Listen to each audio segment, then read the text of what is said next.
Broadcasting to you live from the Milky Way galaxy, the solar system, planet Earth, North America, the United States of America. No longer California. We'll leave it at that. My name's Brian Engelman, and that is Blake Walley. This is the Agree to Disagree show. And we are on the new American media because the old American media has failed you. I mean, how many people have told you that President Biden, he's fine? How many people have called him president after what we saw in 2020? Yes, air quotes for all of our Spotify listeners, of course. Very few believe. I believe a plurality of American voters disbelieve, don't trust the validity of the 2020 outcome. And that's based on various polling that I have seen. Where are we at today? Has anything changed? Has anything changed? New intro there. Hold on. What? We have a new intro? It's not a new one. It's not a new one. It's an old one that has been reusing, I guess. So it was already there the whole time. Didn't have to make one. A short? Well, okay, so we'll do that here. No, there's not a shortened one of that other one because that would, I don't even know how the logistics of that would take forever. Okay, so there's a new one. We'll get to that. But anyway, as we get into the 2024 meat of the election season, we are trying to figure out, are we in any better shape than we were 4 years ago? Obviously, with inflation and global chaos and war breaking out. No, we're not in better shape that way. But I mean, better shape electorally for the validity, for the transparency, for the double checking ability and the double oversight and the security cameras and no fake votes and no signature verification bypass mechanisms. Like, are we in a position where we can actually feel like the election is going to be safe and secure? And I would argue the answer is unfortunately no. And we are getting a lot of pushback now, and we're going to cover it today. We're going to ask, are the Democrats planning to steal the 2024 election? We're going to ask if Biden should veto the SAVE Act because of what? Falsehoods? Okay. Also, anyone against the SAVE Act? You know, it kind of makes you wonder, are they traitors? And if so, are there any consequences to being a traitor? I think I read about that somewhere, but who am I? What do I know? Let's talk about Pete Buttigieg. Is he using the DMV to register illegal alien invaders to rig and overthrow the 2024 election? And if so, what is the charge? And who will arrest him? Also, puppets. We kind of think of Joe Biden as the Barack Hussein Obama puppet, rightfully so. Or, you know, you got George Soros, you got some of these globalist interests. But is it actually the other way around? Is Obama actually Joe's puppet? I can't wait to unpack that story. Also, what's going on with Joe? Let's play the guessing game. Dementia or Parkinson's? Spin the wheel. Dementia or Parkinson's? Or let's just gaslight them back because that's what we do on every episode now. We just say, Joe Biden. Oh, stunning and brave. Strong, sharp as attack. Joe Biden. Fixing all of the Trump mess. Joe Biden. It's what America needs. Strong candidate, vivid, cogent, coherent, inspiring. I think Joe Biden's the right man for the job. That's why he's the unopposed nominee. They didn't even have primaries. They just said he's our guy. So we're fine with Joe. That's my effort to gaslight all of you. Also, Kamala Harris. And Brian interjecting his opinion on every single question already. I'm asking the question. I'm just asking the question. I'm just posing the question. Am I saying the name Kamala Harris wrong? Isn't it Kamala? Kamala? Kamala? I don't know. Harris, should she be disqualified? I actually think this is a very... It's a tricky point to make, but it also feels super obvious when you just take one step backward and take a look at the full jigsaw puzzle. We'll break it down. And finally, the Nashville nut job. Remember the Nashville nut job? Went in and killed a bunch of Christians. I feel like I'd like to know what spurned that anger from that Nashville nut job, but are we ever going to get to see the daggone manifesto? I mean, that's a question I'm asking, and it's a question we have been asking here since it happened. So we're going to unpack all of these stories and more on the other side. This is the Agree to Disagree show on the New American Media.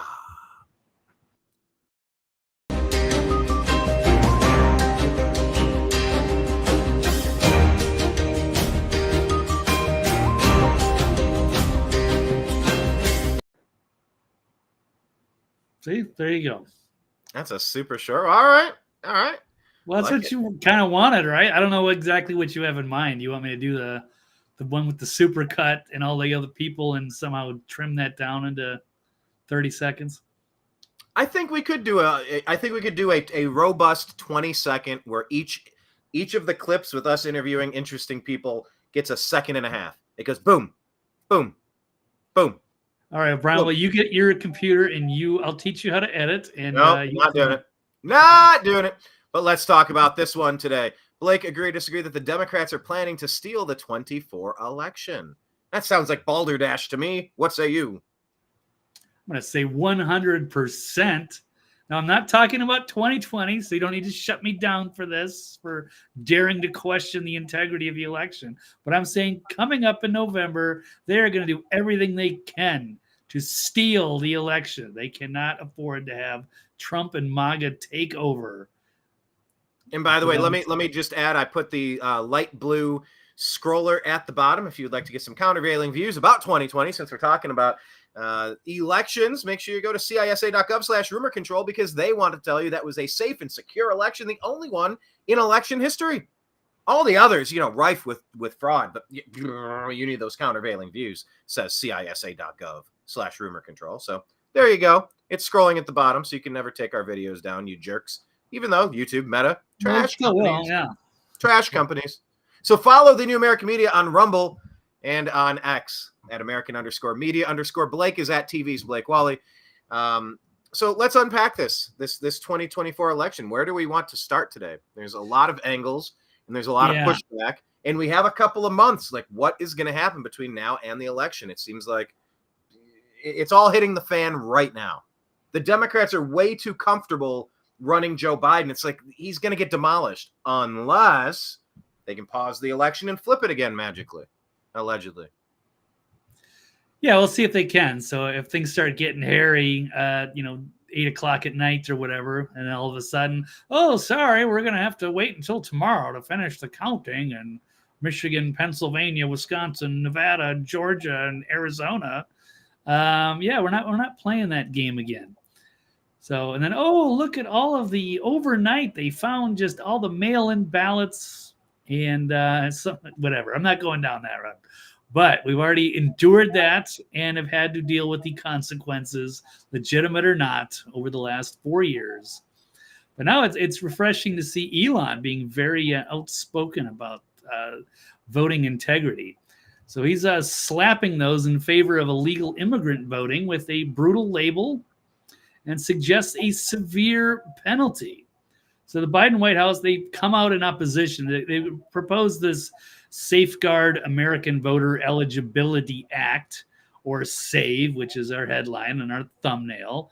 And that has been sparking backlash online, including from Elon Musk.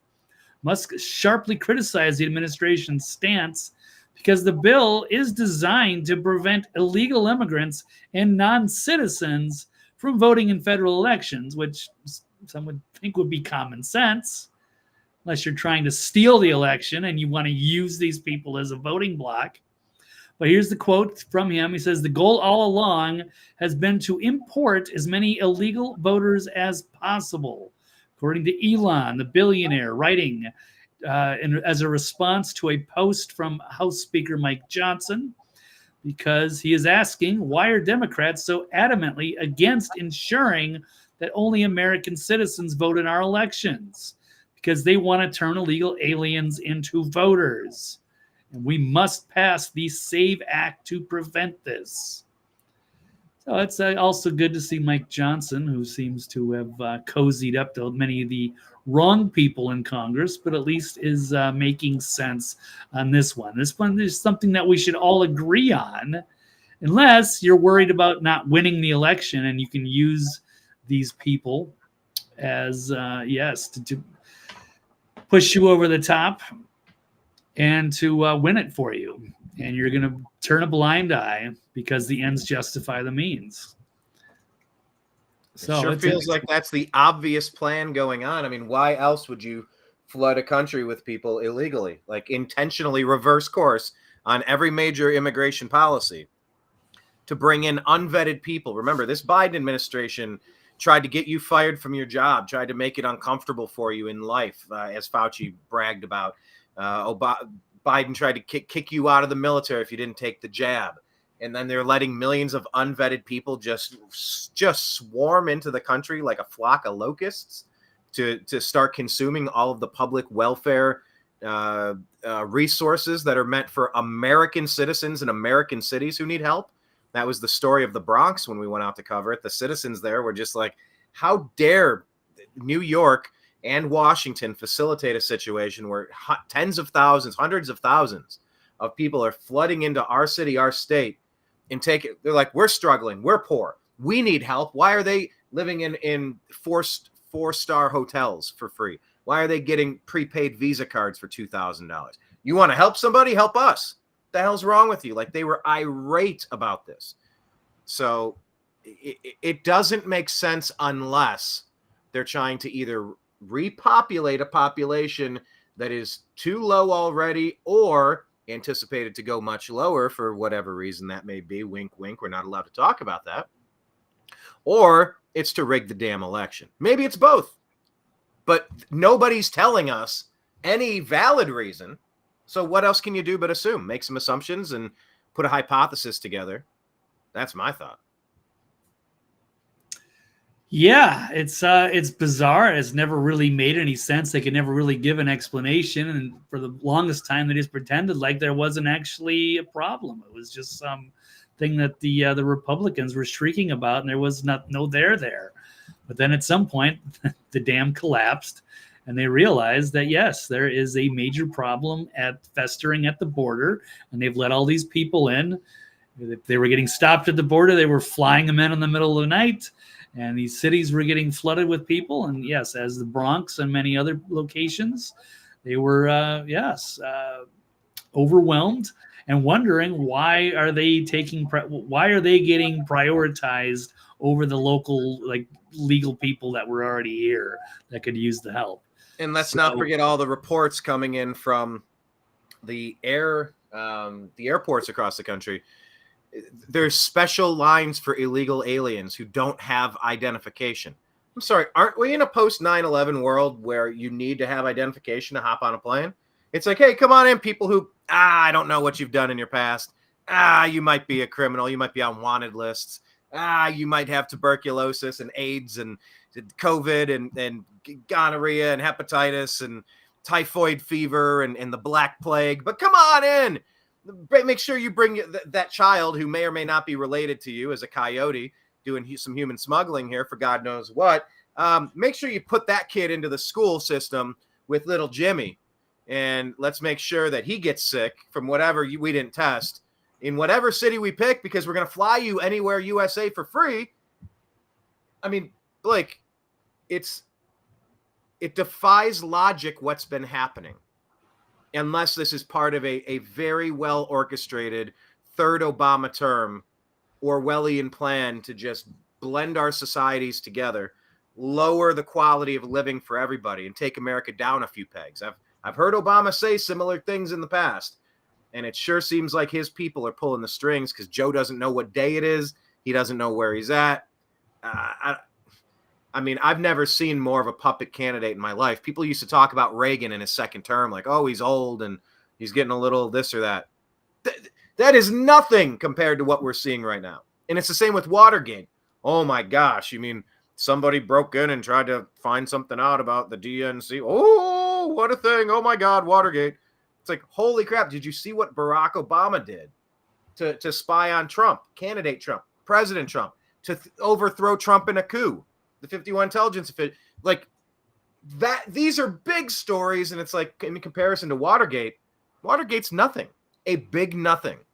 But the deep state used that to get rid of Nixon, who was actually very popular, to bring in an unelected yes man, Gerald Ford, to just kind of push their preferred agendas forward. So it's really strange times. And by the way, speaking of removing presidents and coups, I mean, look, RFK Jr.'s out there. He's asking, are any of you aware that the deep state, the CIA, that they killed my dad and my uncle?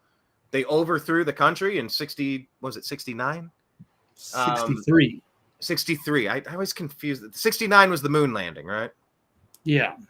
RFK Jr. is out there talking about that very openly, and he's getting almost no attention for that. Just flat out saying the CIA, that the American deep state killed my family to overthrow this country in a coup. And we saw what we saw in 2020 to overthrow Donald Trump. And it's just the Democrats are way too comfortable trying to run the brain dead Biden. It feels like the fix is in, like they have some sort of wild card. And is it just illegal alien invaders that Buttigieg is going to run through the DMV and get them processed? So I know that's another component coming up here. I don't know if you want to jump to that or keep going with a couple more before we slide over there. Yeah, well, that's definitely that's coming up, and this will all kind of blend together anyway. But yeah, it's not just Obama and the border here. It's also England, it's France, it's Germany, a lot of these other countries, Ireland, some of the Scandinavian countries, Sweden. They've been overwhelmed with illegals with this immigration policy. They're destroying everything, right? They're migrants. They're mainly military-age fighting men coming from various countries across Africa, Central America, South America, primarily. But I mean, there's plenty coming in from the Middle East, from Asia. Very few from Europe. It seems like there's a very, very specific set of demographics that the deep state is trying to populate people with, populate countries with. Yeah, this is very orchestrated. Oh, there's a migrant crisis. No. There's migrant funding to reconfigure the demographics of nations. That's what's happening. Somebody is playing Sim City to try to, behind the curtain in the Wizard of Oz, trying to micromanage society into God knows what for God knows what reasons. You can only guess what that may be. But yeah, Blake. It's really tough to comprehend how this has been allowed, how there's been no repercussions, how everybody just seems to be tolerating it. I know Texas put up a bit of a fight, putting up some razor wire. Then the feds came in and took it down, and they're cutting holes through it. It's like, why don't you just evict the feds off your property? Where is the pushback in Arizona? I mean, Maricopa, it's you want to find a place that's less likely to believe the outcome of a vote than Maricopa. Good luck. I mean, Sheriff Joe was the most badass, popular guy out there, tough on crime. You're not going to come into my county and cause problems. You're going to be in a chain gang wearing pink, sleeping out in a tent in 125-degree heat, pal, eating a bologna sandwich on a good day with water. Like, that's how you deal with dirtbags in your city, in your state, in your country. You treat them like dirtbags. You don't bend over backwards and cater to them, but that's what all the blue cities are doing. They don't prosecute the dirtbags anymore. So the rest of society suffers.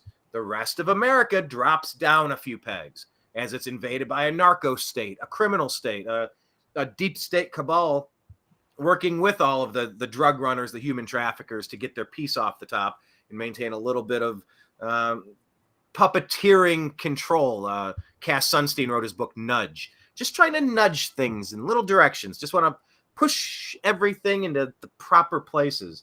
But none of it's good for America. None of it benefits the citizens of America.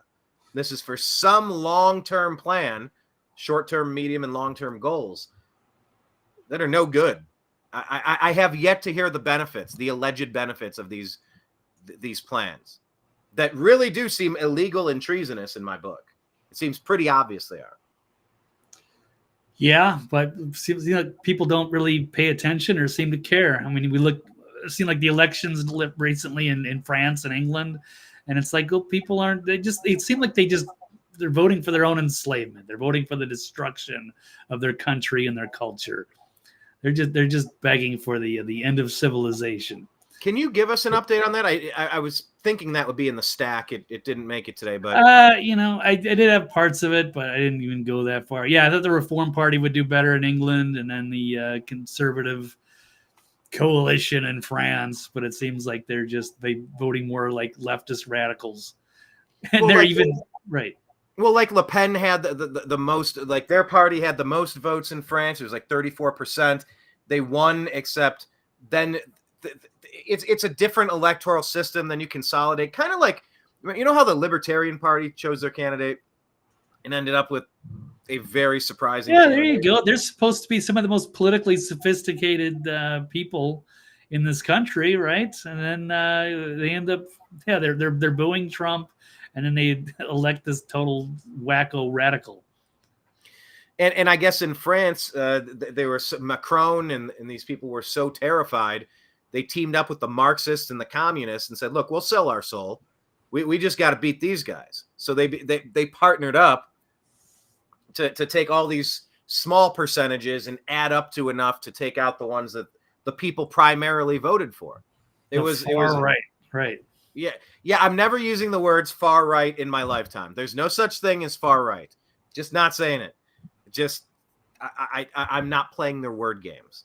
Anything that they disagree with is far right. It's a slur, and I don't slur the right, because I think the right in general has some pretty basic concepts: conservative, libertarian, Republican, various versions. But the right is just kind of, they're right. They're right about a lot of the core components. They were far right in the 90s and the 2000s, right? So I'm not using that term, but anyway. All right.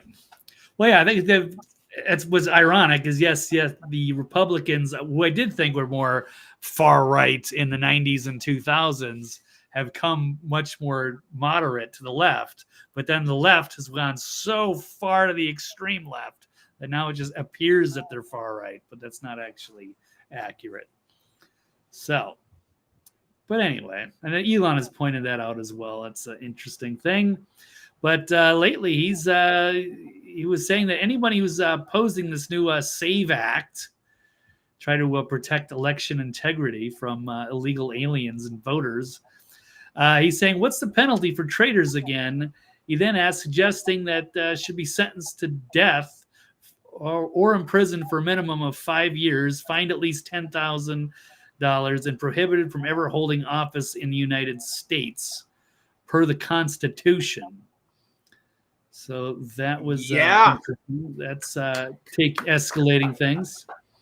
If anyone wants to go back through the archives and run a search, ask how many times I've brought up treason and the penalties of treason. I mean, there are standing up for the ideals of the Bill of Rights and the Constitution, and there are obvious subversion attempts to overthrow this nation in a coup that could lead us into a hellscape dystopia, rather. I'm trying to avoid that with everything I got, trying to expose all of this stuff.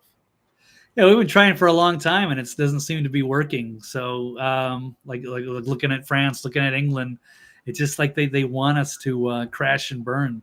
I don't know. And do we hold hope for America and having integrity, and for people to wake up and to realize, oh my God, yeah, maybe some of these conspiracy theorists were right? Or are they going to continue to vote for the establishment again?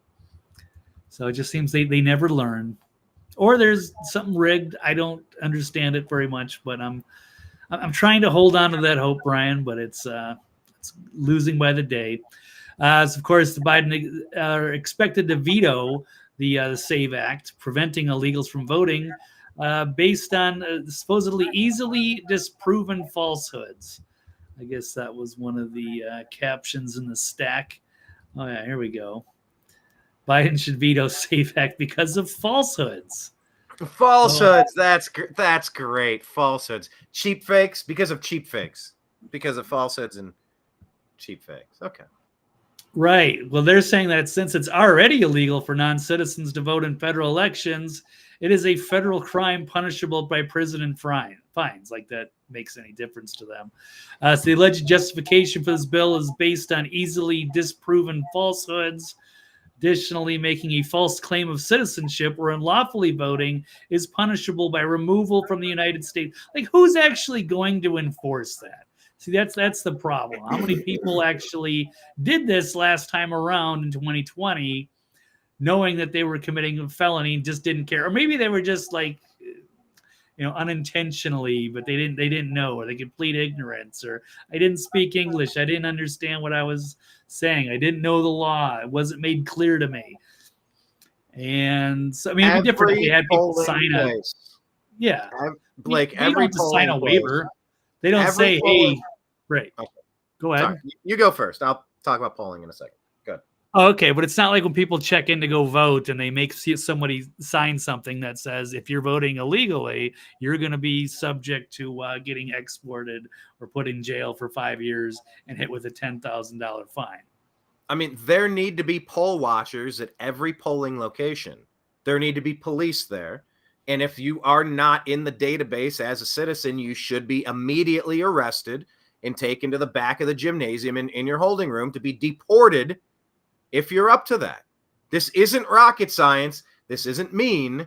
This is the most important rule in a republic, a constitutional republic, is you have to safeguard the people who contribute to said republic. If you're not a shareholder, you don't get a vote, pal. And there should be big signs in every language. We're going to run your name through the database. If you are not a citizen, you will be immediately arrested. And there should be all hands on deck, every polling place across the country. I'm not sure if the SAVE Act goes that far, but it should.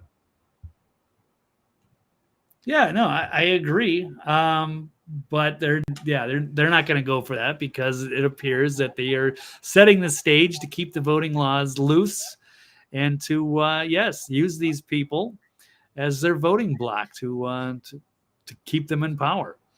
Nice comment from Kenneth. He's commenting on me saying about poll watchers, and he says poll watchers are not just for strip clubs anymore. All right, so I like that. That's a nice poll watching pun. Well done. Well played. But I did want to mention this. We were talking about Nixon. Kenneth saying that Nixon did take us off the gold standard, though. How Nixon was very popular. He was a good president. But my reply to that was just that it was actually Kissinger who took us off the gold standard in 1973. Yes, Nixon trusting Henry was perhaps his worst decision there. But it was really Kissinger that pushed for that. Well, he was certainly the ambassador. He went around and, talked to all these people and made it happen. But I mean, if we would have been taken off, I mean, we were already in trouble as the reserve currency. And people were realizing that, because of all the money we were putting into Vietnam, that we were basically fudging the value of the dollar. And then they came up with this brilliant idea to make a deal with the Saudis to make the petrodollar and to force every other country in the world to buy oil with dollars. It had to be only exclusive rights. And then we made that deal, and then we provided security, made the Saudis rich. And that was kind of the deal. Otherwise, we would have lost our standard of living back then. We might not have had our reserve currency. So that it's very complicated. I'm not. But if that was such a good idea, why did Biden just get us out of it? We're no longer. They're no longer trading in U.S. dollars. Right. That's gone. It's now a basket of currencies. It's all the BRICS nations lining up to destroy our dollar. It's the chickens coming home to roost, the blowback that Ron Paul warned us about 40 years ago, if anyone was listening. Right. I mean, we could go back farther and say, hey, if the deep state or the CIA didn't blow JFK's head off and we didn't have to go into Vietnam, then we might not have had to have the inflation with the dollar to where we had to make this get off the gold standard. So that's another story too. I don't know, but now that we're off the petrodollar, now it's time to be very concerned. We've already dealt with enough inflation and printing out money, and these countries, other countries around the world are going to start dumping the U.S. treasuries. The dollar is not going to have the same value that it did, and they don't have to get American dollars so that they can buy oil from the Saudis. So, it's just a tick-tock before our the economy could collapse again. So we had US a good run. dollar's in a lot of trouble. We had a great run. We had a good run. We did, certainly did. But yeah, it's going to be some pain perhaps coming unless we get hopefully Trump and then maybe get rid of the Federal Reserve and start a new system over, because we don't need to be in debt to these private bankers, the private banking cartel anymore. I don't know. I feel like the pain of falsehoods is probably worse, though, if you were to balance them. Yeah. The pain of our impending collapse, but like the pain of a falsehood regarding illegal aliens voting, that seems like the real thing we should address. Yeah, because then if we allow those people to vote, and we'll never be able to vote back in again. So what do they say? You can vote your way into communism, but you have to shoot your way out. There you go. Yeah, it would be something like that. It would be very bad. Yeah, when you're upside down in the voting block, like there is no return. It will always lead to a revolution. Maybe not immediately, but like when you can no longer vote, and that's what they're trying to do. They're trying to stuff the ballot boxes, just like they've been yelling for decades about trying to stuff the Supreme Court, stack the Supreme Court. Yeah, I mean, if we lose, I don't know what France is going to do. I don't know what England is going to do. Ireland, all of these countries in Europe, they have been attacked with the same plan that has been attacking Canada, overtook Canada years ago with Trudeau. I can't believe Canada has fallen the way that it did. Those Canucks are way too polite. They need to get some spirit up there. They've lost their damn country. They've lost their damn minds. But once again, did the people actually vote for Trudeau, or did the ballot tabulation machines tell you that that's who people voted for? I mean, I was having the conversation the other day about the demographics, the makeup of the country, and who votes for who and who believes what. And I'm like, I don't believe that so many people vote against their self-interest and vote Democrat. I don't see it. I don't actually believe it. I think they figured out how to ballot harvest and manipulate their big city systems perfectly.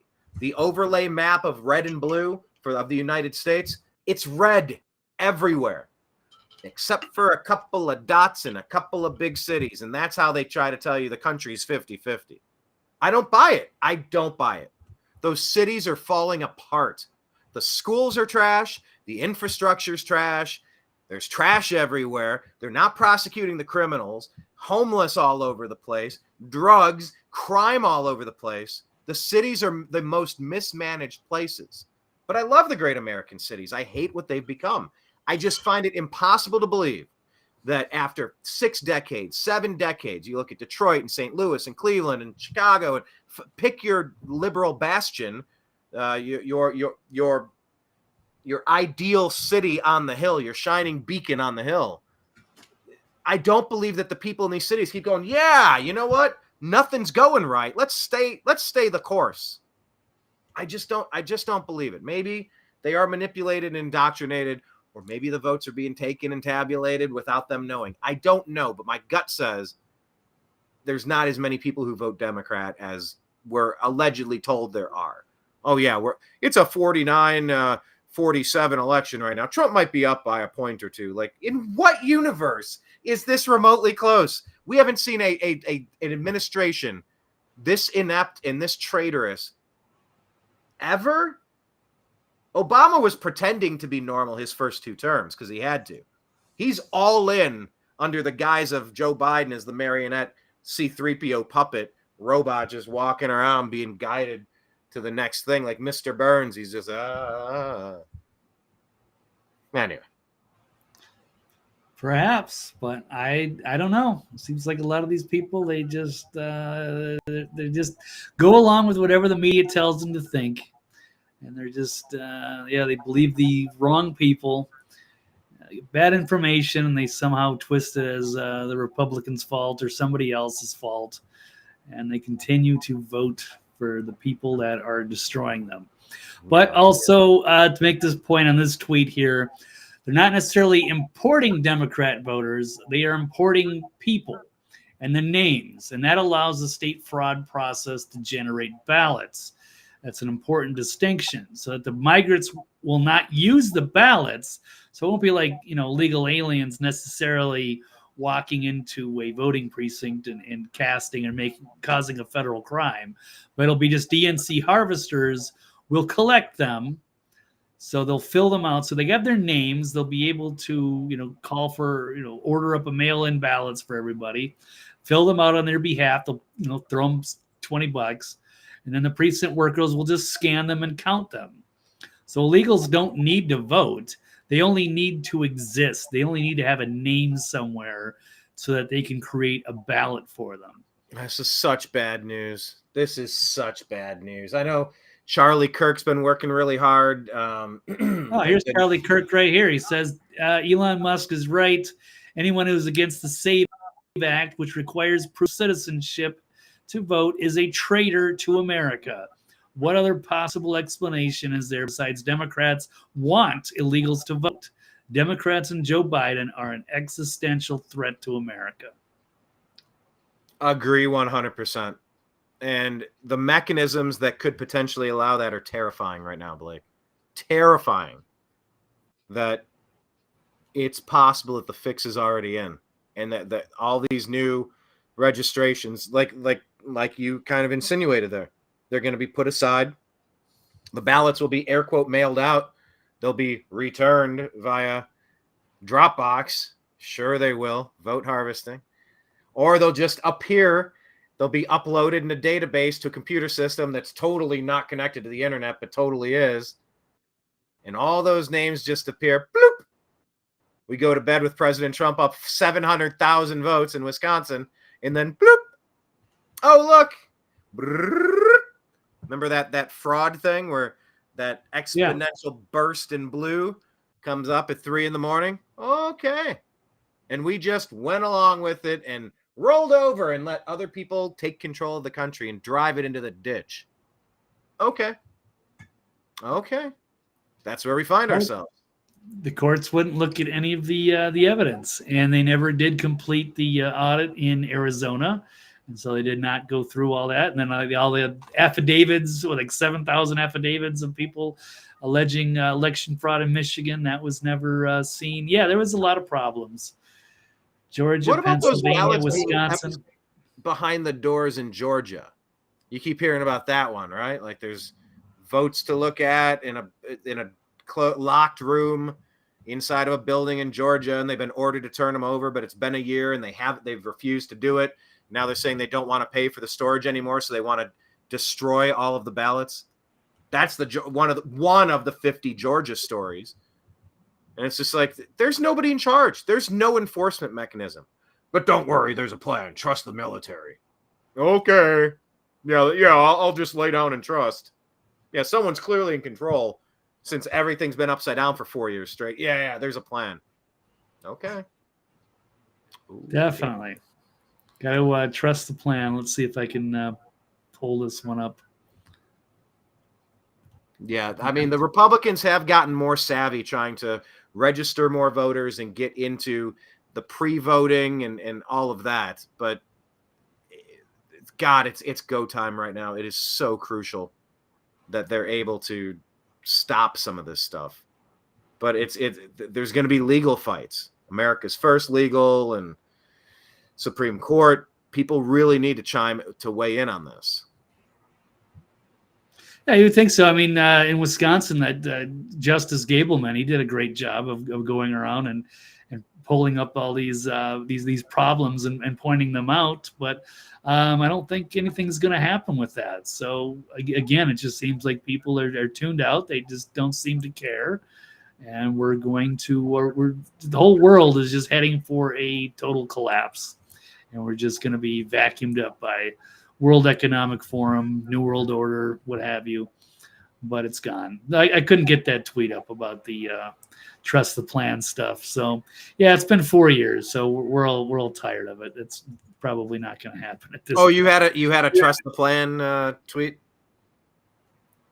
Yeah, but I don't know if I'll be able to. It's all right. It's on my desktop, and I was unable to. Anyone who knows has heard that, oh yeah, this is all just part of a plan. Oh, here we go. Oh, you did find I'll it. just. I had to upload it in order to get it. So can you see this? Yeah, trust the plan. The arrests are coming anytime. Watch your phone, Brian, for the alert message. 2 more weeks. We are winning. Yeah, Patriots are in control. Sure. Okay. Likely story. How about we get some legitimate, actual, tangible, verifiable wins? Just how about you get something tangible? I don't want to hear pie in the sky stuff. I want actual wins. And it's all happening behind the scenes, Brian. They're panicking. Oh, you listen to X22. It's yeah. Okay. Yeah. Have you listened to X22 in a while? I haven't a long time. Yeah. Yeah. He used to give me the hopium, but now I don't know. It's kind of gotten old, I suppose, because nothing really has happened. But I guess now we're so close to the next election, it doesn't matter anyway. In general, I found that show gives a lot of the right stories worth talking about for that news cycle. The least interesting or compelling or fun part of the show is when they try to read some sort of drop or pretend that there's a plan. It's like, oh, shut up. Just do the news. Just tell us what's going on. I don't want to hear any of this other crap. But yeah, I think they do a good job of filtering to kind of give you the brass tacks of what's what in about 45 to 60 minutes. But yeah, I could do without any hope. 10-year delta. Yeah. Yeah, a 4-year delta coming up on blah, blah, blah. Anyway. All right, so Elon, election integrity crusade. Yeah, breaking down all Democrats, make it near impossible to prove voter fraud. That's the other thing. So even if there was all kinds of shenanigans, you wouldn't be able to look at it. They would probably shut us down for even talking about it. The courts wouldn't look at it. And he's saying, when combined with mail-in ballots, the system is designed to make it impossible to prove fraud. Mail-in and drop-box ballots should not be allowed. And yes, cameras in the in-person voting stations would at least prevent large-scale fraud. But either way, I wouldn't have any faith that they could actually properly audit one of these after the shit show last time. The courts didn't do anything. And then Arizona, they made some good progress in Arizona, but they were unable to get all the Dominion logs and all the information. They prevented it. They kind of ran the clock out. And we never got to really find out. And if you can't verify any sort of voting tabulation machine, if you don't have access to the source code, and they're like, oh, that's proprietary. Well, you know what? We're not going to use your company. Why? For what other reason do we use electronic voting? There's no point. We've been able to do paper ballots easy. You do mini stacks. You tabulate it with the Republican and Democrat both watching. They say, hey, I got 77 to 33. Double check it, 77-33. Cool. Put it in the stack. Next. And you just turn and burn. It's paper. And if there's, I demand a recount. You're like, all right, they're in the boxes over there. They're in the corner of the gymnasium storage unit. Oh, whatever. Like, I don't want a tabulation machine. It's completely unnecessary. Completely unnecessary. And it's rife with the potential to change the outcome from the will of the people. Everybody should be rejecting this. Yeah. So, oh man, Kenneth's saying they crushed Minneapolis and St. Paul. Yeah, I haven't lived in Minnesota in a long time, but it's disappointing. There's some smart people, but they're probably going to vote Democrat again. I'm hearing that Minnesota's up in the air, though. It could easily go Trump this time. Yeah, I said that last time. We'll see. You would think they would finally get it together, but I don't know. I'm not sure if I hold that faith. It doesn't matter who you vote for. All that matters is who counts the votes. That too. I think that's a paraphrase of Stalin. Yeah, that's Stalin quote. Yeah, doesn't matter who votes; it's who counts the votes. Yeah, but we still have not learned, and this history will keep repeating itself until people catch on. Oh, and let's see. Let me pull up this Rob Schneider tweet. This is great. Yeah, be careful of political parties that warn of a threat to democracy while they themselves arrest their political opponents, Yep. work with tech companies to censor those that disagree with them, allow men and women's sports and bathrooms, encourage child mutilation surgeries, fire federal workers and nurses for not getting experimental gene therapies, threaten to expand the Supreme Court and eliminate the Electoral College, cause rampant inflation, increase the cost of groceries by 26%, allow 11 million people to illegally cross the border, and push the entire world close to World War III. But again, a lot of people are still going to be voting for Biden. Hey, we even had a couple of people that were trolling the show last week. One leftist and one neocon. All right. Of course, they're still going to vote for Biden. I think that might have been. I think that might have been the same person pretending to be two different accounts. But I digress. Yeah, it could have been. Could have been. It could have been just some deep state. Could have been just some Fed having fun. Who knows at this point? Yeah, Rob Schneider, he makes a lot of good points. I believe he's in the bag for RFK Jr. I don't know if that's where he'll actually vote. I don't know. I don't think so. We did see him in Nashville, but I don't think it was like, they had this long relationship or anything. I think it was just like, hey, we cannot support anybody that has, similar viewpoints. And I think that was a major selling point for Rob, was that, the anti-vax stuff. So love him or hate him. I mean, Trump did push the Operation Warp Speed, and RFK has been very critical of that. And that's, it's interesting. So I don't know exactly where Rob stands. Not everybody's necessarily endorsing or agrees with everything RFK says or Trump says. I don't know exactly what's going to happen, but I don't know how anybody could vote for Biden. At least if you're going to be a Democrat, at least vote for RFK, you would think.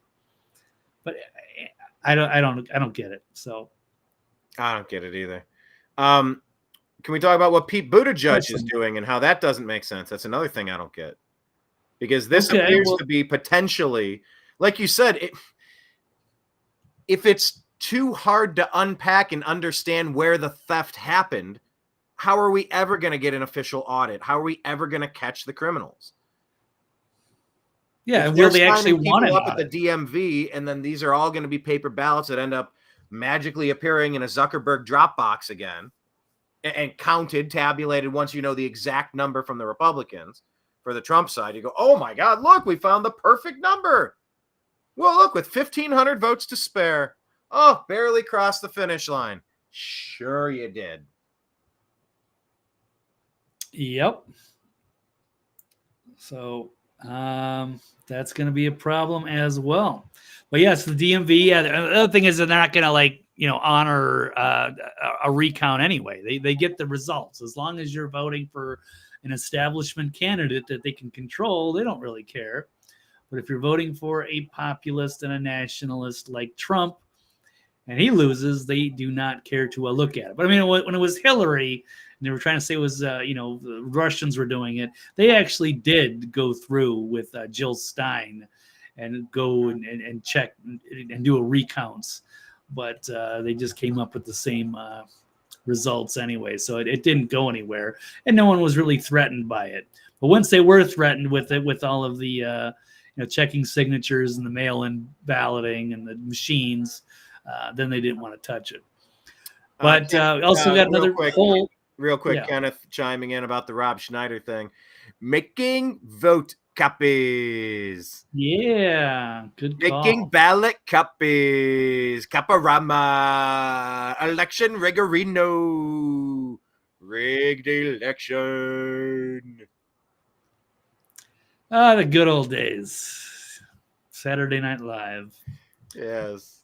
That was a good skit. I was just watching some Rogan clip, and I guess it was just super cutthroat. Just the ways they all like stab each other in the back and would fight over sketches and steal material, and sounds like a nightmare. Was that Schneider on Rogan, you're saying? No, it wasn't Schneider. Forget who it was. I caught Jamie Foxx talking about when he came in as a rookie in Living Color. Yeah, and Keenan pulled him aside. He's like, "Look, man, we're all in competition. Like we have 22 minutes to get all the skits on the air. It was Damon Wayans, Keenan Ivory Wayans. He goes, I was the least funny person on that show. He's like, I had to level up. It's like, you got to be the best of the best. So everything was, I cannot get my piece on the air unless I win. I have to win by writing something funnier, doing a voice, an impression better. I mean, Jim Carrey, the weigh-ins, like the amount of talent that was on that show. Tommy Davidson, man, they were great. That in living color. I actually bought the box set, DVD set, a few seasons of it at a garage sale a couple of years ago. I haven't watched that show in 30 years. I would like to go back and watch some of that. It was, pretty, had a good run there. Yeah. Back in the days. Right. So, yeah, it's disturbing to think, how many just vicious, like just the egos that are behind those scenes. You think they're all like working as a team trying to make the best show. And it's like, no. Behind the scenes, they hate each other and they're competing. And it's cutthroat and vicious. Did you ever hear the Larry David story? He told a similar story about that. He was a writer on Saturday Night Live, and like his pieces weren't getting used, and so one day he just comes in. And he's like, "That's it, I quit. I'm done. Yeah. You're not using myself. I'm done." And he leaves. And he's like, "Oh my God, what did I just do?" And he was telling his friend, he goes, "Just come in on Monday like it never happened." He's like, "What?" He goes, "Just come in like Monday," and go, He goes, and he did. And then he worked there another year and a half or whatever it was. And that was like the literal episode of Costanza when he quits and then he comes back like, I was just kidding. Everyone thought he was gone. Like they turned that into an episode, but that was a real thing. The frustration of, I mean, Conan O'Brien was a writer over there on Saturday Night Live. A lot of people, like, the competition is brutal. It's fierce. But like anything else, independent media, everybody's looking for clicks. People only have so much time throughout the day. How do we become the thing that they watch? I don't know. We got to get it figured out, right? Like we got to keep trying new formulas and trying to keep reinventing ourselves and what have you. But everything's a competition, I suppose. That's the beauty of capitalism. I guess it's the ruthless. It's the beauty, but it's also a problem because if we were, united and operating strategically, I think we would have gone a lot farther to compete with these mainstream outlets rather than just letting a few egos, drive the majority of it. Well, let's talk about Buttigieg and the DMV. A story for another day. We'll get into that. And there's a lot of exciting infighting too. I mean, I'm watching the David Icke stuff. It's just like when he's tweeting and he's just basically, criticizing everybody and nobody can make the purity test. And we're all getting frustrated because we're seeing all these, losses, pile up over the years. And it's like, why aren't we winning? Why aren't we winning hearts and minds? What is happening here? And it's just, I don't know. Either the people aren't capable or they're unable to change their minds or we're not doing a good enough job. I don't know. So I'm trying not to be black-pilled Superman here, but I'm losing my faith as we go. Just ready to just cut and run. Say, hey, we did what we could, but the message isn't getting across. And they hate to see the country fall. But looks like it could be heading that way. And yes, getting back to that story with the DMV is another way for them to rig the elections. DMV is run by the Department of Transportation. So that means the DMV's registering of illegals to vote is being run by Pete Buttigieg, the former military intelligence officer beloved by our CIA blob class. Well, this is the tweet that you sent me, Brian, so I pulled it up. According to this post here, this person says he's a non-citizen. He put it on Reddit, and the DMV automatically registered me to vote. The DMV told me green card holders could vote. What the F is going on at the DMV? Wow. So they registered to vote in January 22nd when they renewed the driver's license, and he just got their ballot letter through the mail. Most DMV folks do not know the green card is the same as citizenship or do not care. Just register you to vote as part of the license renewal. Yeah, when you go in there, they will put that in there, and so they probably won't make that distinction or do not care. And if you've got your guy in charge of the DMV and you've got, roughly 10 million at least illegal immigrants that have come into this country, it's hard to keep track of all that. Again, that just leaves us vulnerable at the with these ballot harvesting operations. Okay. Yeah, this appears to be perhaps the number one problem that needs to be addressed right now. And anybody in the past 4 years that's received a air quote green card, like this SAVE Act has to become a thing. It just has to. But what is it facing? You got it in the House. You got the Senate, and then what? Biden could veto it. Yeah. So it's DOA, Brian. It's a nice gesture. People should see it, but they're not paying attention. And so it's just going to get vetoed, and they're going to rig the next election. So there you have it. Great. All right. Well, that's leaving me a little more black-pilled than I was at the start of the show. Darn it. I thought the SAVE Act sounded good, but now I'm thinking about it. The SAVE Act is great. It'd be great if the Democrats were like, yeah, let's sign it. Or if Joe Biden was like, yeah, who cares? I'll sign it. We don't have anything to hide. We're going to win regardless of that. We don't need illegal aliens. They're not here to have a voting block. We want everything to be transparent. We're going to show you Republicans and MAGA that, they like Democrats' policies. Well, I guess. But. Well, I guess then if the SAVE Act isn't going to do anything, if Biden's just going to veto it, I guess it comes down to the Supreme Court needs to chime in, just like they did clarifying some of the Trump attack frame jobs, the election interference from Biden's Department of Justice, collaborating with people in Georgia and New York and Florida, etc. It's really just up to the Supreme Court to step in and kind of offer some edicts on the voting guidelines and the policies and procedures. If the Supreme Court does nothing, you're saying this is a shoe-in for the Democrats then, right? This is not good. I don't know if that Supreme Court can even do something like that, even if they wanted to. So that's going to be, they're doing it the way it's supposed to be done, Congress to the Senate to the president. But if doesn't go there, can the Supreme Court do anything? Will they do anything? Well, I mean, if they did do something, yeah, they're going to stack the court to put in their own radical leftist judges. Then we're really screwed. I don't know if the deep state fully appreciates and understands just how little patience the American people have left with them. You have so much faith in the American people. I don't know if this is the people. I think they've lost their way. They've forgotten what America's all about. Speaking of lost their way, Blake, maybe try disconnecting and reconnecting. Your feed is kind of going in and out. Okay. See if we can reconnect through Elon's Starlink there. Make sure you follow TV's Blake Walley on X at TV's Blake Walley. And if you want to donate to him, go Cash App, $. Blake W99 if you'd like to support independent journalism.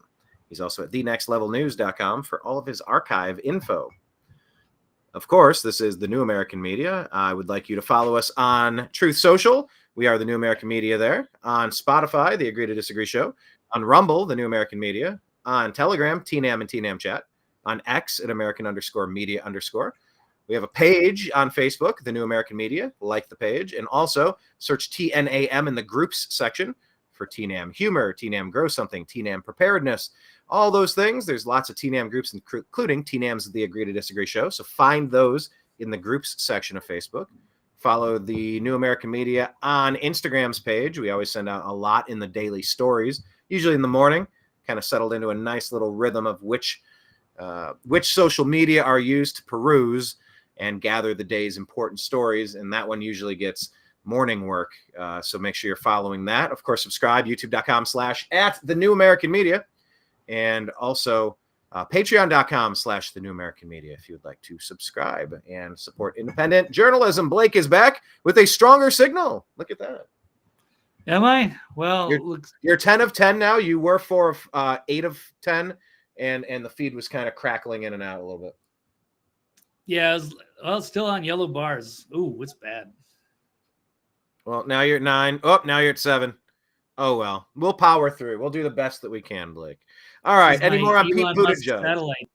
And it's a beautiful day. It seems like it's a good day. It should have a good signal, but it's not. So I don't know. Gotcha. All What can right. you Well, do? anything else to add on Pete Buttigieg? Nope. All right. How about we move on to the next one then about puppeteering?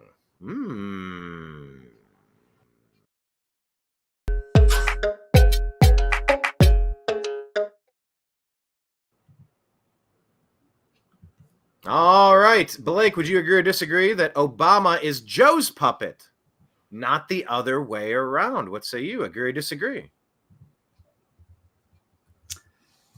I'm going to agree to an extent. I think it used to be. So there's agree to disagree So, and agree to an extent. Okay, you're going to agree to an extent. Well, I would say I would agree years ago. Now, getting to the full story on this was a little interesting surprise here from the former Biden stenographer who's claiming that Biden blackmailed Obama with threats of exposing former president's alleged homosexual affairs. So that's quite interesting, quite revealing, and quite brave of this guy to come forward on this particular issue. So where I would agree that I thought Obama was pulling Joe's puppet strings, I think a lot of people did for a long time. That's been recent. This entire administration, perhaps, it could have been the other way around at some point. That Biden basically recruited Obama back from 2004, back in the day. So this part of this was long running, and so he just had Obama as the front man. And then now things have reversed because Biden is kind of losing it, and now it seems like Obama's the one pulling strings. But it seems to be kind of a team effort, I guess. So they're still just, as long as they can get their agenda through, no matter what. I guess it doesn't matter who's pulling whose strings. But yes, interesting. So let's dig into this. The former Biden stenographer claiming, well, I already read the headline. So let's go back. It's Mike McCormick, and he worked with Joe Biden. And he was during an interview recently with Alex Jones saying that Biden used potentially damaging information to manipulate Barack Obama, threatening to expose his homosexual affairs unless certain conditions were met, and using the information as a tool for political leverage. Now, this Mike McCormick, he worked closely with Joe during his tenure as vice president. And in this role, McCormick was responsible for accurately transcribing his speeches, his meetings, and other communications involving Biden and other governmental officials. First-hand experience. This guy's got some serious balls to make this case and to go public with this. And I guess he, it was trying to reveal some of the evidence because he was alarmed by what he was seeing. This shouldn't be happening, but nobody really did anything about it. And so he decided he's just going to have to write a book about it, because he went to government officials about the evil schemes going on, names journalists who covered up for the Obama-Biden corruption. But despite the evidence, nobody asked him to testify under oath. So yes, hence wrote the book, went on the Alex Jones show, and exposed some of the dirty secrets that he was seeing, and his speculation that this was a blackmail operation from way back in the day. He probably saw Biden saw Obama as this rising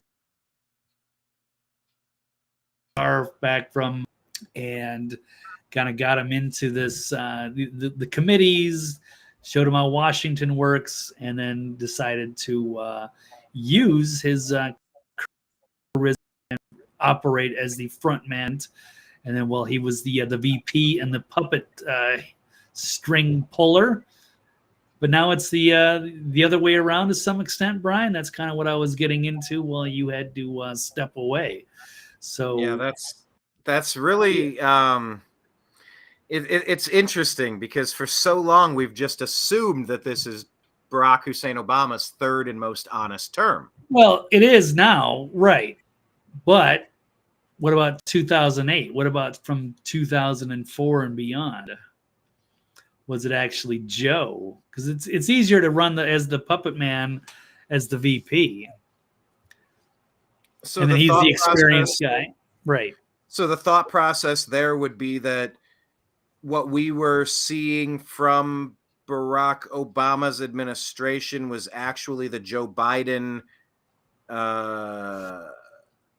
Those were his policy choices, actually, instead of Obama's. I don't believe that for a second.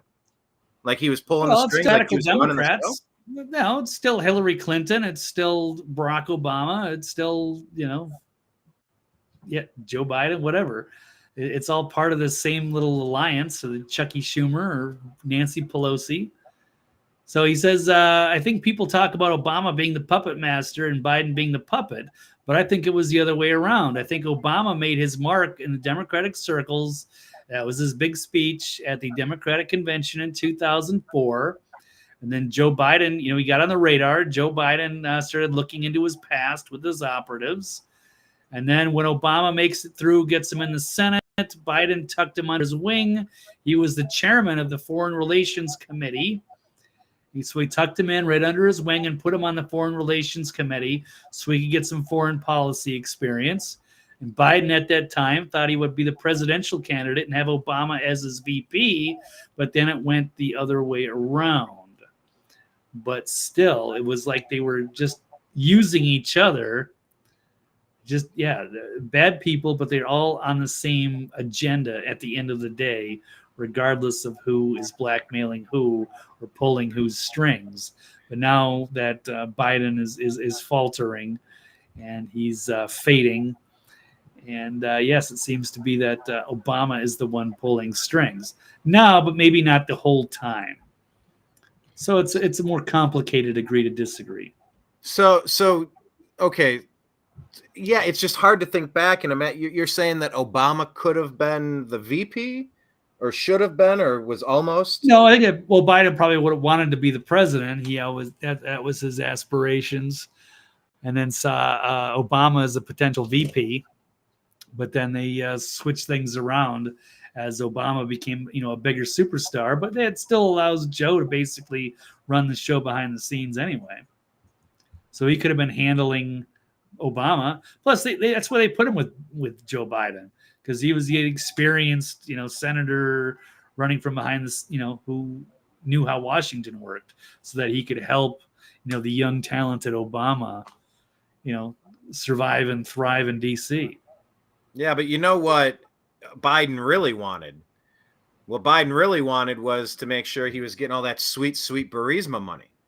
He's running around using the world as an ATM. And by the way, don't call it an ATM machine. That's redundant. That's automatic teller machine. Don't say ATM machine. It's an ATM. Yeah, I mean, maybe that was the perfect role for Biden and his crime family.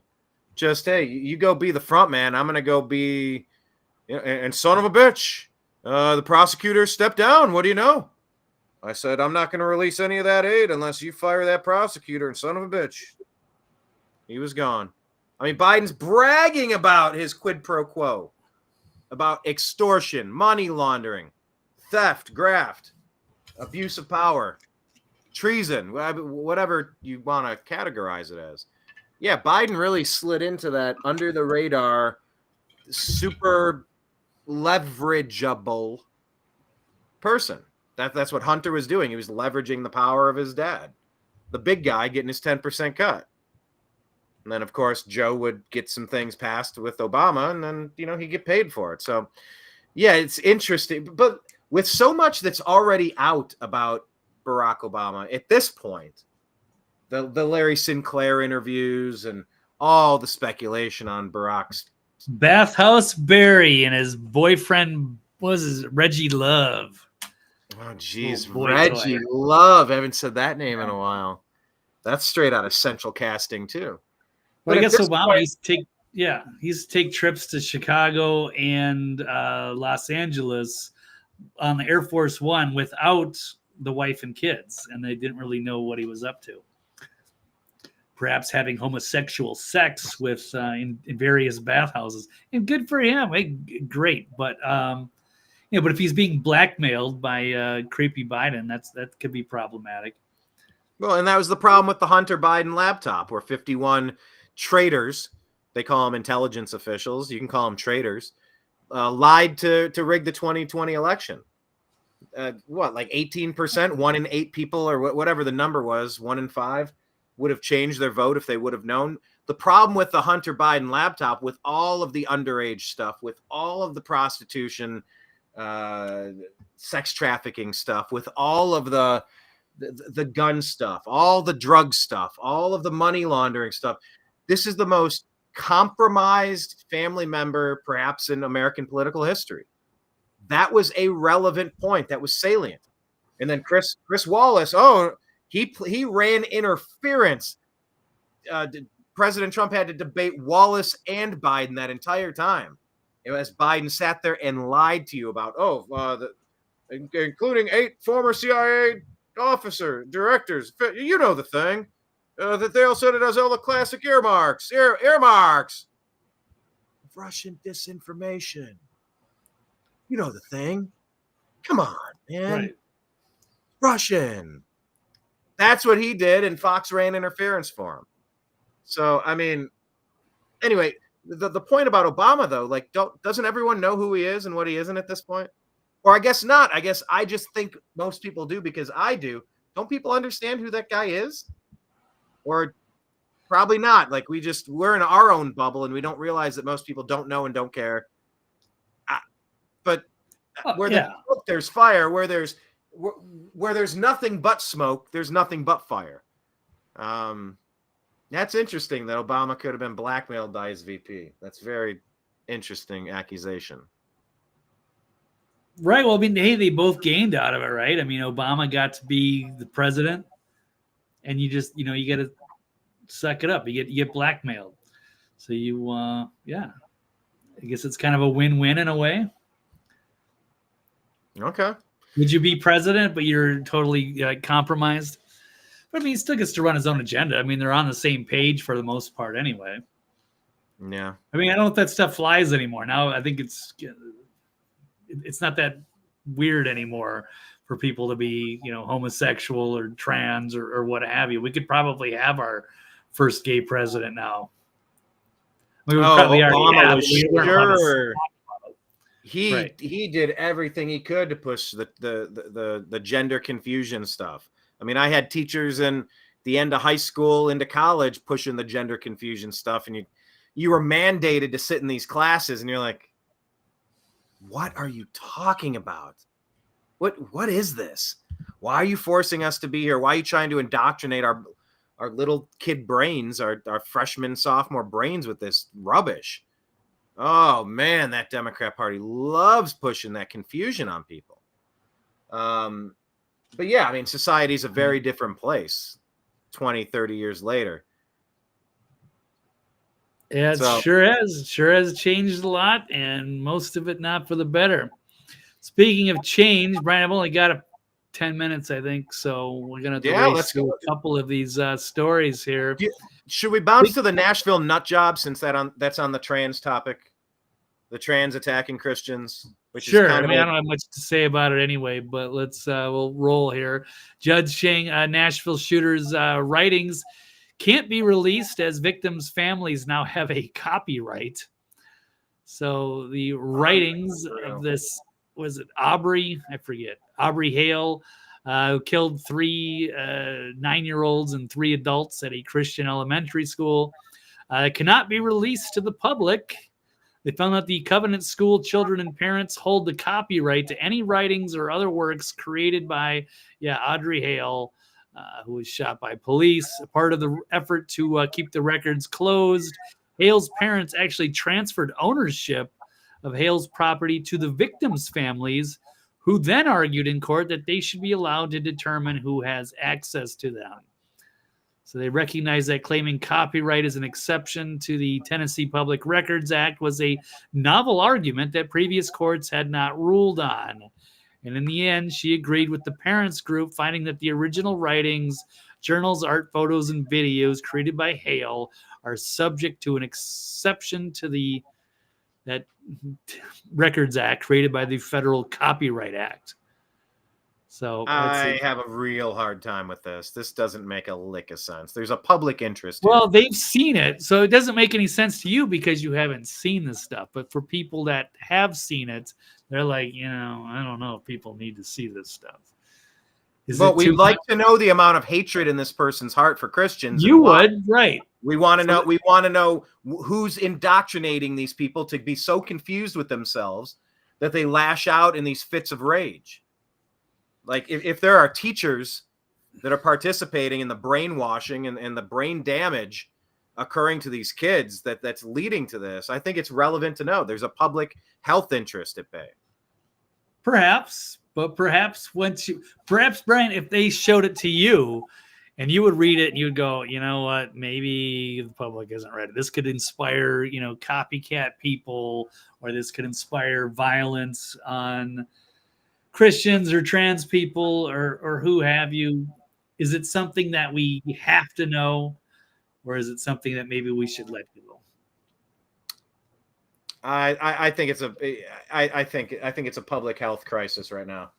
The amount of brainwashing and the effort been put into this propaganda campaign to get people very confused into gender dysmorphia. It's not healthy for people to not enjoy who they are, to not appreciate who they are in their own skin, to want to slice and dice themselves and pump themselves full of so many chemicals. It's so destructive, damaging. I pray for the people who are suffering from these types of things. It's okay to be yourself, and you don't need to go this route. And it's not okay to slice kids and do all these things. And it's a really difficult talking point right now, and I think there is a public health interest. That's my short take on it. But copyright is such a weird weaselly way to try to squirm out of this one. How bad was this damn thing if they're being this cautious to let anybody see it? I wonder exactly. if just atrocious. Right. So maybe there's some things that they're better left unsaid. I think it's good to identify the bad. I think it's good to, I don't know, but that's where I stand. Like you said, there's not too much to talk about it, but copyright, okay. I've never heard, like you said, it's a novel legal argument. I've never heard of anything like this before. It's so perhaps the weaseliest thing I've heard in a really long time to try to avoid responsibility and, public information. So he's going to fuel a lot of anger with the wrong people. I don't know. This could be, there could be a reason for it. I'm not saying it's a good thing, but. All right. Well, let's. Like the JFK thing. Like we want to know what happened with JFK, but I don't know. Do we need the Aubrey Hale manifesto? Can we live without that? I don't know. I don't know. Okay. You got a surprise guest here? Yes, I do. Coming in as soon as you bounce out. I've had Adam on before. He's doing Tour de Patriot. He's riding 1,200 miles across the original 13 colonies to raise patriotism and awareness. That will be once you leave, good sir. Okay. But this is the final topic here about Joe Biden, dementia versus Parkinson's, and Kamala's role. Our final story with Mr. Blake Walley. Follow him at TV's Blake Walley on X and thenextlevelnews.com. Okay, well, they have, yes, the White House doctor, whatever, has come in and checked him out and confirmed that he does not have Parkinson's disease. That decline appears to be late-stage dementia. Not that they said that, but just to say that, okay, this doctor's credentials, and he didn't, he has serious credentials, and he determined that he does not have Parkinson's. So if he's faltering that badly, it appears that he probably just have dementia like we thought all along. So that's going to be a problem. And then the last issue, I would say, or the last topic that we have there is Kamala Harris. Must she be held accountable for the White House's lies about Biden? This is a great topic, Blake. This is such an important topic right now, especially since all signs are indicating, we don't know yet, But at least what we're hearing coming out from the DNC and all their operatives is that they're going to go with Harris. They're going to keep her. That there's no way they could leapfrog her. Maybe put Clinton as VP. A total train wreck of a ticket. But yeah, Kamala has some explaining to do. Explain what this one's about. Well, if she's covering up and saying like, "Oh, I didn't know that Joe was. He seems so great. He was always so sharp when I was around him. I've learned so much from him." But clearly, I mean, it didn't all just unravel on the debate stage one night. They all knew this. They all covered for him, and the fact that they've lied about it to the people, I would think it should be disqualifying for them. And she's been probably put in a tough spot. She's got to be the throw them under the dumbest bus. in any room that she walks into. And she's being told by all the deep state people, you know, this is what you say, this is what you don't say. She's just getting a script. And she's probably having some, I don't know if it's you know, martini lunches or it's a combination of pills or her just being an airhead. But good grief, is she impossible to listen to.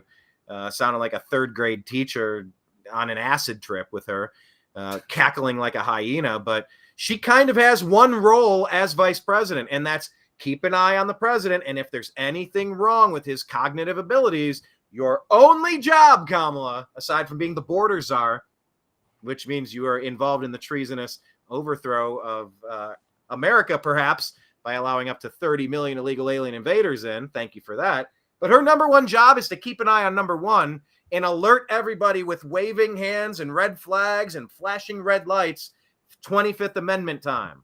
That's her job. I know she was told, don't you say anything, but it was her responsibility to buck that system and say, look, I think we're at a point this has to be discussed. I need to raise my hand and say, for the good of the nation, we got to look at this. And her inability to do that, yeah, if that's not disqualifying, it's astonishing. Okay, well, yeah, I would agree. I think she's, you know, yeah, she should be DQ'd. And yes, these press people, for her. Right? And there's even another story on that. If you were duped on Biden's cognitive decline, you're too dumb to be a journalist. So, and if you did know, you were in on it. Yeah, this is like a big conspiracy to conceal the health problems of Joe Biden. Yeah, so I think it destroys the credibility of the VP, KJP, media, and so many others. So they knew all along. We've been warning about this for 4 years, and it was obvious. So, but anyway. Yeah, you're absolutely correct about that, Blake. There's going to be a lot of it. You got some splaining to do. You got some splaining to do. Right. This is not going to end well for these. It's such a train wreck. Every day, it's just another layer being peeled back on the onion. So, all right, we'll keep our eyes peeled on how this all plays out with Biden's health. Are they going to remove him? I heard he's negotiating a buyout.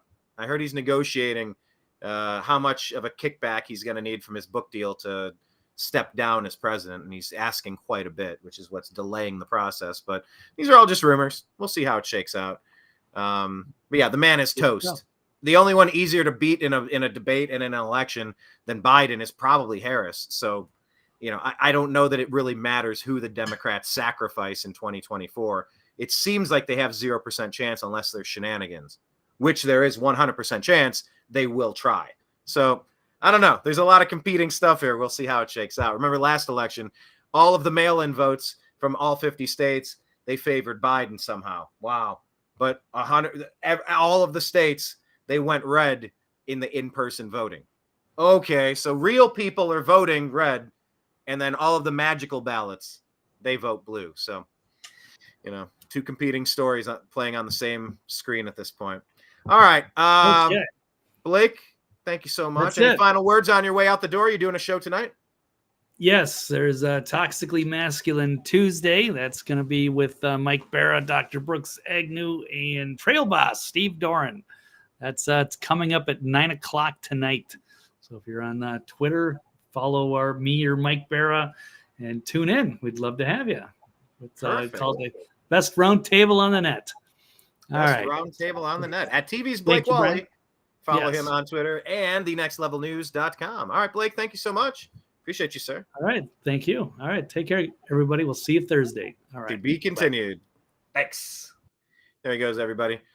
And Blake is usually too modest to mention, but if you look there on the screen in blue underneath thenextlevelnews.com and at TV's Blake Walley on X, it says if you would like to support independent journalism, you could donate to Blake Walley on Cash App, $Blake W99. And if there's a little memo screen, tell him that Brian sent ya.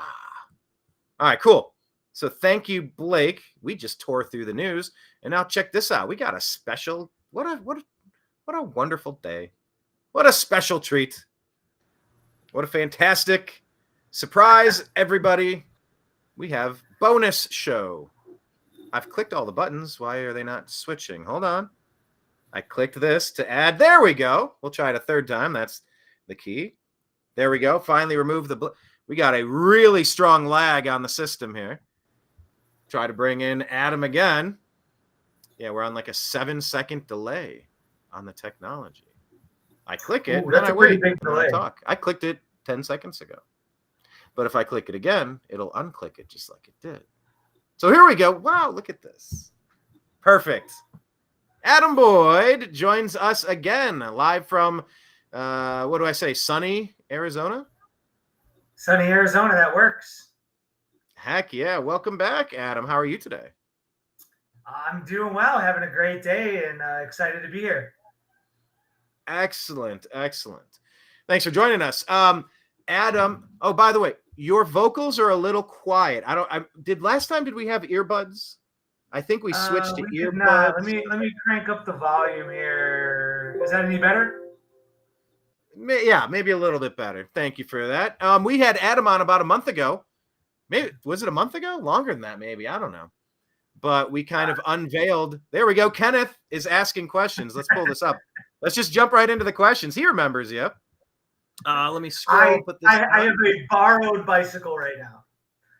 So explain your bicycle situation. Well, I don't own one. I have yet to get a good response on a company sponsoring one. So I borrowed one from a friend of mine who said I can train with it. I could use it during the tour. And so, yeah, I mean, I essentially have a bike now. I don't own it. So that's where we're at. Excellent. Well, what is it? Ask and it shall be answered. Knock and it will be opened. If you didn't put it out there that you were looking for, you wouldn't have even had that. So we're on track now. It's July 9th, Adam. Tell us about Tour de Patriot.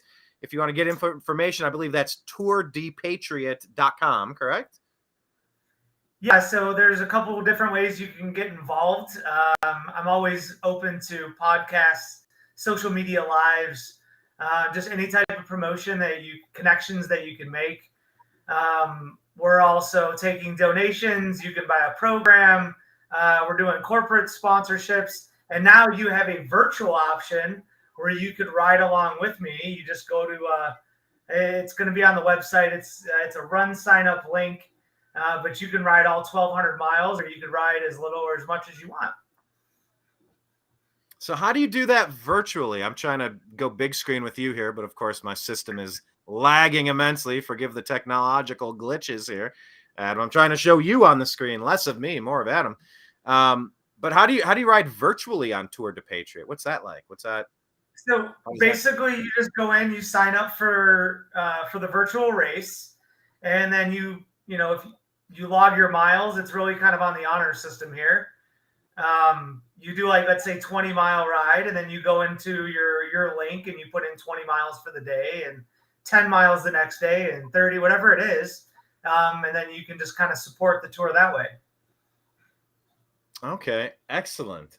So how has the process been since the launch? When did you launch? When did we have you on last? Do you remember? How long? A month? I think it was late May, I think. Okay, we did so maybe a month and a half, roughly? Yeah. So what type of progress has been made on it since? Like what kind of feedback, reaction, logistical updates? Like how I saw in the Unhappy Hour, I also do the Unhappy Hour sports show.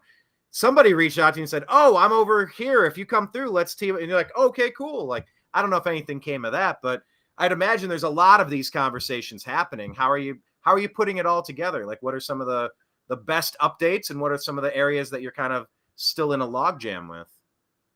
Well, I'll give you the good stuff, and this is I want to focus more on how to get the Americans involved, right? So it's actually a friend of ours that we went to high school with reached out. He's a 17-year Navy veteran, and along the tour wanted to give me a tour of his submarine. So I think that's a pretty cool way or pretty cool stop for the show. I'm excited to get into the submarine and kind of give our viewers a tour of everything within national security reasons. I don't know all the ins and outs of that yet. I have a couple contacts along the way that I've scheduled interviews with. I've reached out to a couple cycling clubs who are probably going to do like a small portion of the ride. You know, if I come into DC, they may do the first 10 miles out with me, and you know, just to kind of show support and get people out there.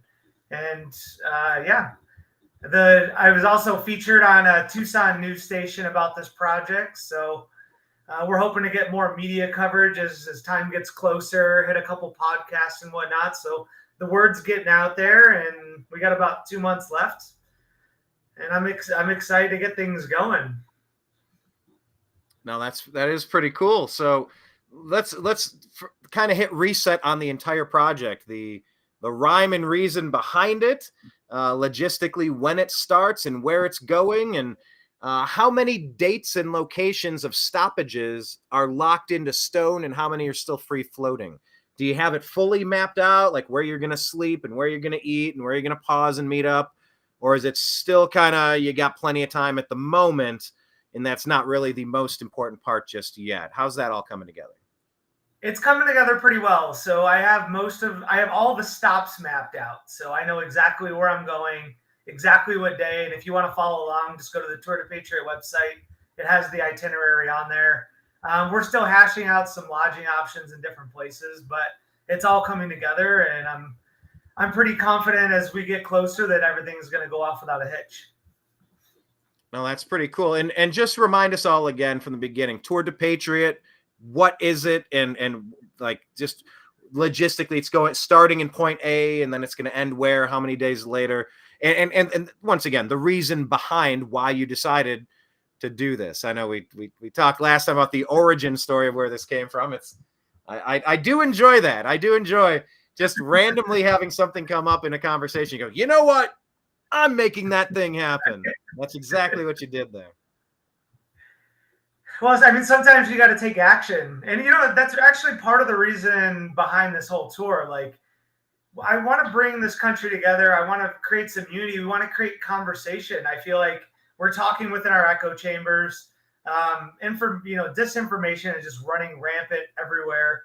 And nobody's really just having these conversations. And the one thing that we really need to do is take action to take control of not only our elections, but like our towns, our lives, everything.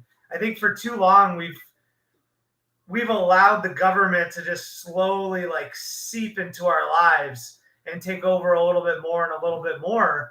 And that's time for us to end that. I know I've become a little bit more self-sufficient. I got some friends that are going to teach me how to hunt. We're learning how to grow food. And, I'm trying to rely on my community and my neighbors more than I am Big Brother. Man, who can you actually count on at the end of the day when you're in need?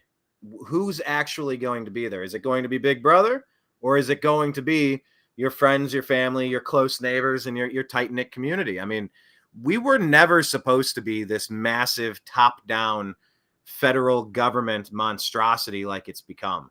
We were never designed to be this way. You're talking about riding a bike 1,200 miles to all of the original 13 colonies. How did you phrase it? To build patriotism across the country and try to unite America again. We've all become so siloed in our information. The algorithms we see could be giving you a completely opposite version of reality than the algorithms that someone else is seeing. And there's a lot less of the interaction that people used to have. Say you'd go up to the local pub. It's a public house. It's where the public meets. It's just, it doesn't mean a place where drunks hang out. It's where the public goes. And you'd have your meals there, you'd have your food, and you'd grab some drinks, and you would have a lot of conversations. But even now at restaurants, if you go out to the bars, I mean, you'd say, what, 90% of the people are on their phones 80% of the time? So it's like even where the conversations would be starting, I've gone out to eat more than I have. I've been going out to eat a little bit more frequently recently than usual. And yeah, I've definitely found we got into some conversations, and you'll see kind of quickly, kind of right away, or you find people super into it. Like, people want to talk about this stuff, and they say, "Yo, you're not supposed to talk about politics in a bar." I say, "Well, yeah, if you're a weakling, sure. If you're unable to handle challenging conversations of what, so you're also not allowed to have hot sauce on your meal because that might be too spicy for you as well." Well, life is spicy, and politics matters. Politics matters to every one of us. What did Plato said? Indifference to public affairs gives a sanction to being ruled by inferior men. So if you don't like what's going on, brothers and sisters, you need to participate, and you need to have some more uncomfortable conversations and do it in a respectful manner. But people used to gather in the pubs and talk, and that's kind of a component to our society that we're missing these days. So just maybe for a second, talk about the significance of getting back to the 13 colonies and hitting the pubs and kind of going reminiscent to the Green Dragon Tavern, where the Boston Tea Party and the American Revolution, it's often credited that was the birthplace of the American Revolution. People want to talk these days, Adam, about, oh, Civil War. There's going to be a Civil War. It's like, how about a Revolutionary War? Revolutionary wars are where the people win. Civil War, nobody wins, or the bad guys win. So anyway, talk about that kind of component of where we were in the 1700s and what that represents, getting back to those 13 original colonies. Well, I think it's important for us to understand where we came from. A lot of this gets lost in our history books, and I don't know what they're teaching kids in school these days, but I feel like half of these kids can't even tell us what the capital of our country is, capital of some of the states. Like, we have no knowledge of civics. And so let's take it back to 1775-ish, right before July 4th, 1776, and highlight where we came from. Like, we want to showcase how we got here and all the amazing people that helped shape this country. And of course, right. He talks about we had this negative and this bad and this bad. It's like, well, yeah, we're human beings. We've made a lot of mistakes in our world's history, but how about we celebrate the fact that we don't do some of those things anymore and that we have come a long way. And I feel like it's all about perception. Half this country has this perception that this country's terrible and it's this or it's that. And it's like, well, let's reshape that and be like, well, okay, we did some bad things, but we don't do those bad things anymore. Let's learn and move forward. And I feel like a lot of people just want to sit and look back and judge instead of actually being part of the future. Yeah, and let's just be very clear. We did some bad things. You and I weren't alive. Whoever's complaining and making a case that everything's horrible, they weren't alive. Nobody did anything to that person. No, nobody did. We weren't a part of that. Yeah, the amount of wins that America stacked up in the process of becoming a nation, there's a lot of positive to focus on. But yeah, I mean, a lot of this starts and stops with the indoctrination system in our schools. It's completely obvious that the shift in the last 30 years to the self-loathing, the self-hating, self-deprecating, the self-flagellation. I remember there's a scene in Da Vinci Code, Dan Brown's book, and it's like the main bad guy or whatever. He's got the whip and he's got the chains attached to whatever, and he's flogging himself and he's splitting his back open, and it's kind of like an act of penance. He's just harming himself as a sign of submission, some religious thing to be like, you're high and mighty and I'm nothing, and I will prove it by harming myself. The teachers have brainwashed and warped the minds of the kids of this country to hate this country. everything's either a microaggression or an absolute abuse of power from people who weren't us to people who weren't us, and just ignoring all of the good. And that's by an intentional plan. You can't overthrow a country if you have pride in your country. So I think a lot of it does start and stop with that, is just kind of having an appreciation for what is the real history. It's fine to address things that happened that were bad, but why do we have to just keep living in that universe and living in that mentality? It's counterproductive. It doesn't help. It doesn't it doesn't unite communities in any way. It certainly doesn't form a bond between neighbors. It creates resentment, anger, bitterness. I meant resentment. So I mean, it feels impossible to kind of counteract that, because it's such a coordinated effort to damage the minds of these kids. But like you said, let's do something. Let's take action. Let's do something to kind of spread some positivity and togetherness. And that's what I really like about what you're doing. Yeah, and I feel like we just need to have some conversations, and a lot of people don't even want to have them. I was walking my daughter at the park the other day, and she gave a perfect metaphor for this type of situation. She was, we were on the way to the park, and she asked to ride on my shoulders as she normally does. And I said, you know what, baby girl, it's good for your legs and your heart and your head for you to keep walking. And she said, Daddy, don't tell me that. It hurts my feelings. And What? I basically that's what she told me. She's like, she says, yeah, she said, Daddy, don't tell me that. It doesn't make me feel good, or something of that nature. And I was like, that's almost every adult I talk to. That the Supreme Court case about immunity came out, like 4 or 5 days ago, something like that. Right. A week ago, something of that nature. Well, I sat down and read every single page of that ruling. It was like 118 pages or something like that.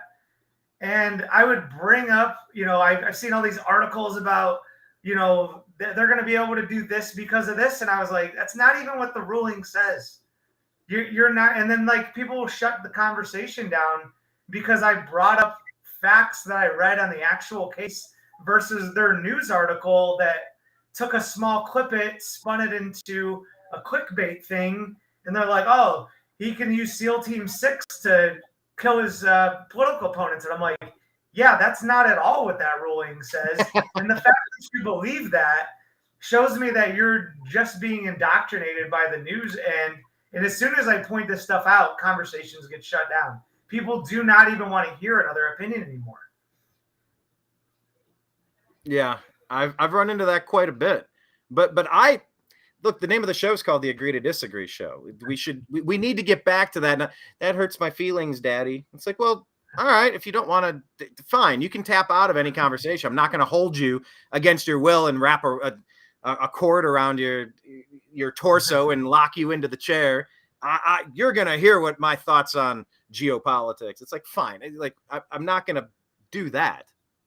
But we need to have some sort of responsibility as citizens of this country to understand a little bit about what's going on so that we can vote in an appropriate way, so that we can participate in an appropriate way. And if we're just going to close ourselves off and shut down anytime there's an opinion that is new to me, it doesn't mesh with what my news sources are telling me, that's not going to do any good. So I guess when you do the stops on the tour, Adam, are you going to try to like have events? You're going to do like Q&As? You're going to do like try to do podcasts? You're going to do meetups? Like what is it going to be like? There's obviously you're going. Remind me again. You're starting where and ending where, and then there's the riding the bike part. When you get to the stopping points, what's going to happen at the stopping points? So it's going to go from Exeter, New Hampshire, starting at Folsom Tavern, which has a lot of history and ties to the Revolutionary War. And then I'm going to ride all the way down to Savannah, Georgia, and we're going to end at Fort Jackson, which has Civil War implications. But along the way on the stops, I'm going to reach out to either pre-vetted people or just random people too. Like I want everybody's opinion on what's going on, and we're just going to have like a little Q&A, and we'll document the whole thing. And then additional to the Q&A, like we're going to stop and visit like historic sites like, the USS Constitution and, Lincoln's Memorial and things like that along the way. So we're highlighting American history. We're talking to Americans how we can move forward. And hopefully I'll actually have some actual conversations with people where they're open to hearing like different opinions. Because, that's been, I think, the biggest issue we have so far. We don't want to hear somebody else say, oh, it hurts my feelings. I don't want to hear what you have to say. And it's like, well, go into the conversation with the possibility that maybe you're wrong. I read that whole Supreme Court case. I have my opinion on it. I feel like I have an educated opinion on it. Is there a possibility that I'm still wrong and that my views on that case are going to reverberate out into the future and that have negative implications? It's absolutely possible. And I could be extremely wrong on this, but I feel like I'm educated in that, like, I actually read into it. I understand because of my background. I understand how to read statute and understand law and things like that. But, stop getting your information from little snappy news clips that confirm your bias. Try to figure out maybe your opinion's wrong on that. Maybe you guys have opinions on things that are more similar than you think, because we all kind of want the same things, right? We all want freedom. We all want to be heard. We all want like success in this country for the most part. So why can't we come together? What? Because I feel differently about this issue than you feel about this issue? Like, it's kind of ridiculous. Right. Yeah, I mean, look, like I said, the name of the show is Agree to Disagree, because if you're in a conversation and you easily, quickly identify, it's like, okay, this isn't going anywhere. You're not changing my mind. I'm not changing my mind. You're getting a little frustrated. I'm getting a little snippy with you. Okay, let's agree to disagree on this topic. Let's talk about something else. Like, there should be a way to just go, all right, let's agree to disagree. Well, let's set that aside. There's no reason for me to huff and puff. I don't need to call you a name. I don't need to storm out of here and make a big deal out of my inability to have a conversation. Agree to disagree and move on. I'm not seeking ways to create new enemies. I'm trying to just have better conversations with people who are my friends and trying to make more friends with people who are open to rational, intelligent, thought-provoking ideas, especially novel ideas. I think a lot of what people have seen recently, Adam, was just watching Biden struggling with his ability to finish sentences, to stay awake, his train of thought. And it's like, hold on a second. That feels like such a red pill moment for the nation, really, because they've been lied to for about 5 years about Biden's cognitive abilities, lied to, gaslit. And it's like, well, hold on. If they were lying to me about all that, is it possible that the 51 intelligence officials was a lie? Yeah, it was. Is it possible that Fauci was full of it? Yeah, it is. Is it possible that the border is a train wreck by design? Yes. So I feel like there's actually an opening right now where there's a lot of people who were into I play on the blue team, I'm a Democrat, I support Democrats. I feel like a lot of those people feel very betrayed right now. And I think a good question is, how do we reach out to those people? Well, how many times have Republicans been telling you, I told you so? And I'm not even going to, and this is the other thing that happens with this argument. I say people assume that I'm Republican. I've been politically homeless almost my whole life. I typically side with Republicans a lot now, but that doesn't mean I feel like I'm one of them. But we're having these conversations where I'm like, well, this is factual. Like, person A did this, and they're like, oh, yeah? Well, what about this? And it's like, well, you just deflected from the entire issue. We're trying to talk about this, but because you can't handle this situation, you deflected and be like, well, your side did this. And it's like, yeah, okay. Well, that's a separate conversation. Well, how about we just own this part of the conversation first, where you're like, well, yeah, we've been telling you for 4 years that his cognitive decline has been an issue. And half the country's completely ignored it. And so now it comes out in the debate. No, it didn't. Every news clip I've seen of Biden for the last 4 years he's had issues with cognitive decline. Mm-hmm. This isn't really a debatable thing. And so I don't really, there's so much brainwashing going on right now that people actually believe that this is a new thing. Like, are you kidding me? Well, and that's what I did a live stream that night, and my reaction was, I don't know, Biden lost his train of thought a few times and said a couple things, and I said he didn't do that bad because he's been doing bad forever. He's been doing bad for as long as I can think back. So I don't know where the other people that didn't see this have been, but I'm just seeing that there's an opportunity now. There's an opportunity now for some people who feel very lied to. So, I'm going to take that with a grain of salt, that there might be an opening for some very disenfranchised, frustrated people who never liked Biden to begin with. Nobody's ever liked the guy. He's been highly unlikable his entire career. But he's been a very helpful tool of the deep state over in Burisma, Victoria Nuland, Ukraine, Russia, etc. But all that stuff aside, yes, there might be an opening now to have some more conversations by just kind of leading with, look, my hunch is your news sources have been telling you a lot of lies.